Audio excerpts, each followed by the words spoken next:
নমস্কার, আজ বানিয়ে দেখাবো মাছের মাথা দিয়ে পুঁই শাকের ছ্যাঁচড়া। আচ্ছা, আমি এই রেসিপিটা করার জন্য নিয়ে নিয়েছি কুমড়ো, বেগুন, আলু, পেঁয়াজ, রসুন আর কাঁচা লঙ্কা, আর নিয়ে নিয়েছি পুঁই শাক। চলুন তাহলে কীভাবে হচ্ছে দেখাই। প্রথমে মাছের মাথাটাকে নুন আর হলুদ দিয়ে ভালো করে মাখিয়ে নিচ্ছি। আমি নুন দিয়ে দিলাম, এবার আমি হলুদ দিয়ে দিচ্ছি। মাছের মাথাটাকে ভালো করে মেখে নিয়ে আমি ভেজে নেব। আমি 4টে করে টুকরো, একটা বড় মাছের মাথা 4টে টুকরো করেছি যাতে ভাজাটা ভালো হয়। কড়াইতে তেল দিয়ে দিয়েছি, এবার আমি হলুদ দিয়ে মাখিয়ে রাখা মাছের মাথাগুলো ভেজে নেব।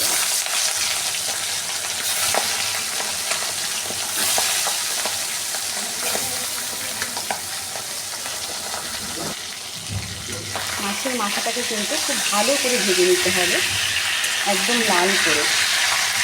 তা নাহলে কিন্তু মাছের যে একটা আস্তে গন্ধ সেটা কিন্তু ছাড়বে, তাতে করে ছ্যাঁচড়াটা খেতে একদম বাজে হবে। সবার প্রথমে মনে রাখবেন মাছের মাথাটাকে খুব ভালো করে কড়া করে ভেজে নিতে হবে।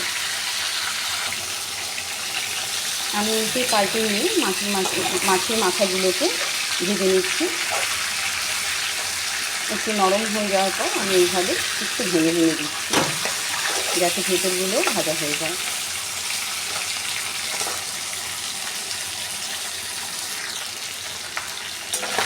মাছের মাথাটা একদম খুব ভালো করে ভাজা হয়ে গেছে। এবারে আমি এই মাথাগুলোকে একটা পাত্রে তুলে নিচ্ছি।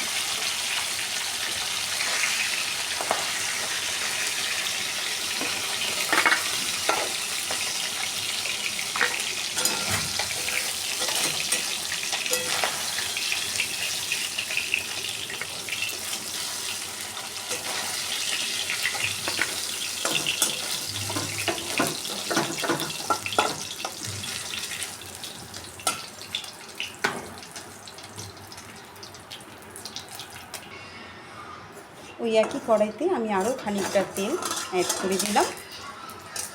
একটু গরম হওয়া অবধি অপেক্ষা করি। তেলটা গরম হয়ে গেছে, এবার দিয়ে দেব 1 চামচের মতন 5 ফোড়ন।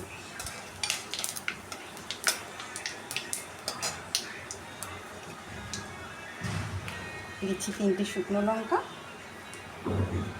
আর একটা তেজপাতা। তেজপাতা, শুকনো লঙ্কা, 5 ফোড়ন খুব ভালো মতন ভাজা হয়ে গেছে। এবারে দিয়ে দেব 5 কোয়ার মতন রসুন থেঁচে করে।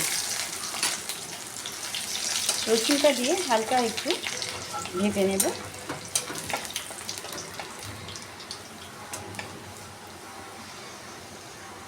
হালকা লাল হয়ে গেছে, এরকম সময় দিয়ে দেব আমি কেটে রাখা 2টো মাঝারি সাইজের পেঁয়াজ।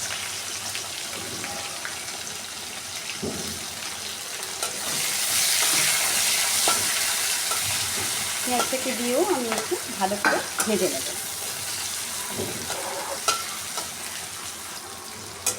পেঁয়াজটা খুব বেশি কড়া ভাজতে হবে না, তার কারণ একটু হালকা হালকা করে পেঁয়াজটাকে ভেজে নেব।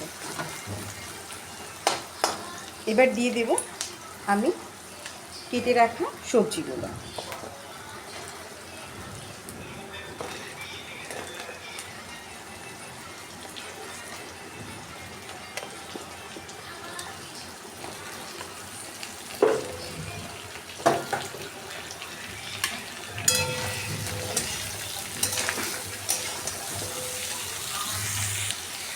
আমি এবারে একটু সামান্য নুন দিয়ে দিচ্ছি যাতে সবজিগুলো তাড়াতাড়ি নরম হয়ে ভাজা হয়ে যায়।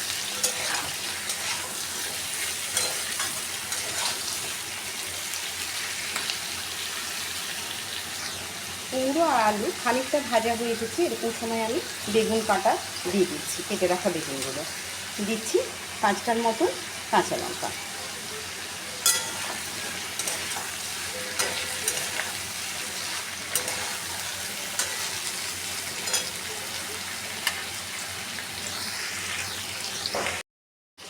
সবজিগুলো ভাজা হয়ে গেছে, এবারে আমি দিয়ে দিচ্ছি 1 চামচের মতন জিরে আর 1/2 চামচের মতন ধনের গুঁড়ো।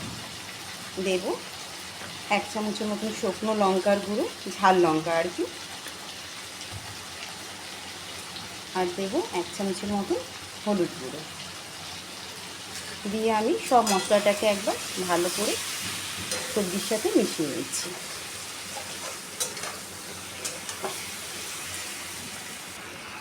সবজিটা প্রায় কষানো হয়ে গেল মশলার সাথে। এবারে আমি দিয়ে দেব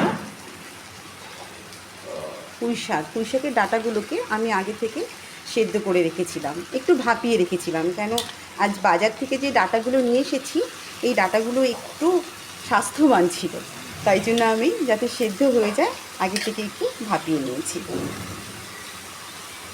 পুঁই শাকের ডাঁটাগুলো দিয়েও আমি ভালো করে মশলার সাথে মিশিয়ে দেব।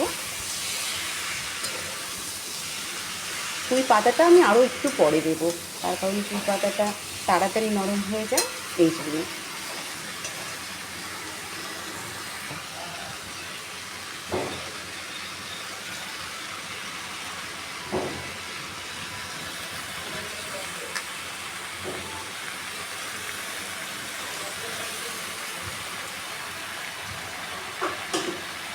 সবজি ভাজার সময় আমি কিছুটা লবণ দিয়েছি, তাই লবণের পরিমাণটা আমি একটু বুঝেই দিচ্ছি।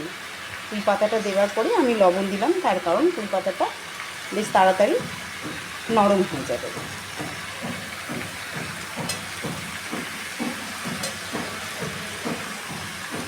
এবারে আমি ঢেকে দেব, কিছুক্ষণ ঢেকে রাখবো।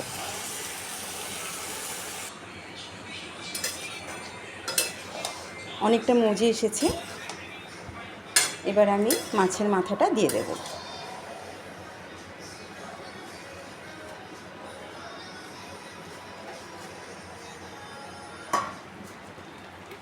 ভেজে রাখা মাছের মাথাটাকে আমি দিয়ে দিচ্ছি।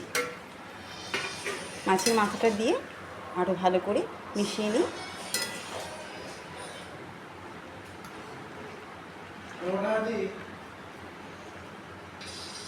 ছ্যাঁচড়া যেহেতু, সেহেতু একটু মিষ্টি না দিলে হবে না, তো আমি এখানে 2 চামচের মতন চিনি দিয়ে দিলাম।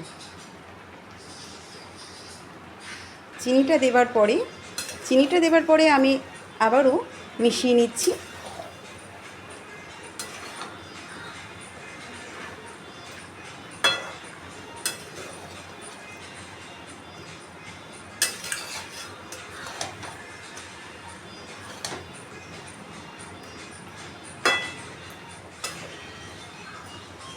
আরও একটু সময় লাগবে হতে, প্রায় হয়েই এসেছে। দিয়ে দেব একটু গরম মশলা। আপনারা চাইলে 5 ফোড়নকে একটু হালকা কড়াইতে টেলে নিয়েও নামানোর আগে দিয়ে দিতে পারেন। আমি সেটা না করে আমি আজকে গরম মশলাই ব্যবহার করলাম। গরম মশলাটাকে আমি সব তরকারিটার সঙ্গে মিশিয়ে নিচ্ছি।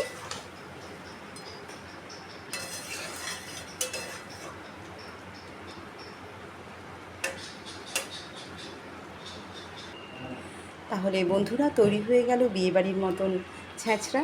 খুব সহজভাবে একটা ছ্যাঁচড়ার রেসিপি আমি দেখালাম। আমার চ্যানেলটি ভালো লাগলে সাবস্ক্রাইব করবেন, লাইক করবেন, কমেন্ট করবেন, শেয়ার করতে ভুলবেন না। ভালো থাকবেন।